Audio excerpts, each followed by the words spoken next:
Great. So first, I would say in terms of how this package responds to what the Ukrainians need, the capabilities that I discussed, these are capabilities that the Ukrainians have received previously and have requested additional capabilities. And it also responds to, in terms of the volume of ammunition that they need on the battlefield today.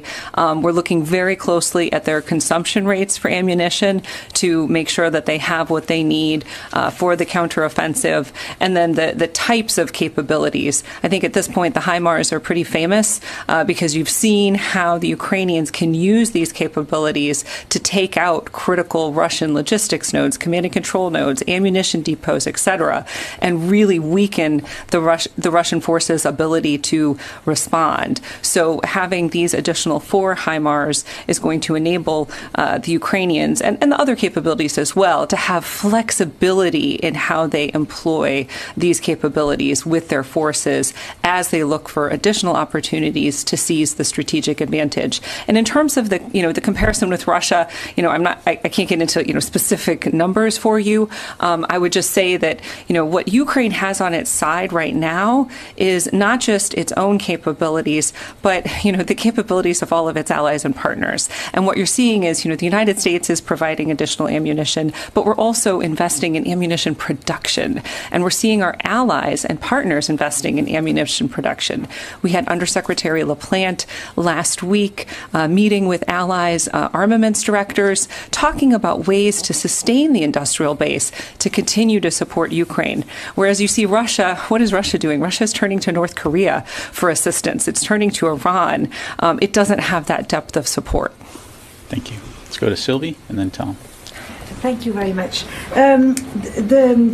Ukrainian armed forces are consuming every month much more ammunition than the U.S. industry is capable of making every month. So how confident are you that you can help Ukraine as long as it takes, as you said? So that's where we get into the question of production, and we are confident that we are investing in production. It's ramping up, and we see our allies also ramping up in production. So while today you see very high rates of consumption of ammunition, but you also see an incredibly high op tempo on the battlefield as the Ukrainians press forward very successfully. We are increasing production, and we see over time that we will be able to have a sustainable rate, both for ourselves and for the Ukrainians. Thanks. Let's go to Tom, and then we'll go over here. Just a quick follow-up on that, and then a second question, Secretary. One is that it seems like there's a balance between how much we're producing to supply, we and the U.S. allies are producing to supply the Ukrainians, as well as their consumption. And we've spoken before about the clock in the sense of seasonal. There's going to be fall and winter coming. Without asking you to project, what the Ukrainians may or may not do tactically, but is there part of the calculation is that there has to be a slowdown at some point because of Mother Nature that would help production ramp-ups meet the demand of the Ukrainians?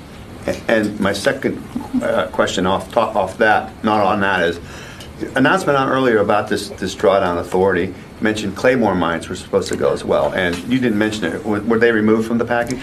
Sorry about that. Yes, Claymore mines were in the package. Yes, yes, and we've provided. They are in the package, and we have provided those before. Yes, that's correct. Sure, that's correct. Okay. Yes, and in terms of your question about seasonal aspects to the fight, absolutely. Weather plays a big factor in any war.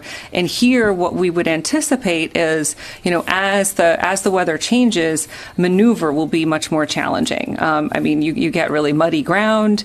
It of course, increases just the challenge to the average fighter, the average soldier, in terms of the impact of the weather on the conditions. Now, for us, we know that we have been looking to the Ukrainians for what their needs are for the winter. You've seen allies taking a leadership role in providing winter equipment to the Ukrainian soldiers, making sure that they have what they need to sustain themselves throughout this winter. Before we were talking about ammunition, but cold weather gear is going to be really, really important. But I'm confident that us with our allies are actually meeting those needs.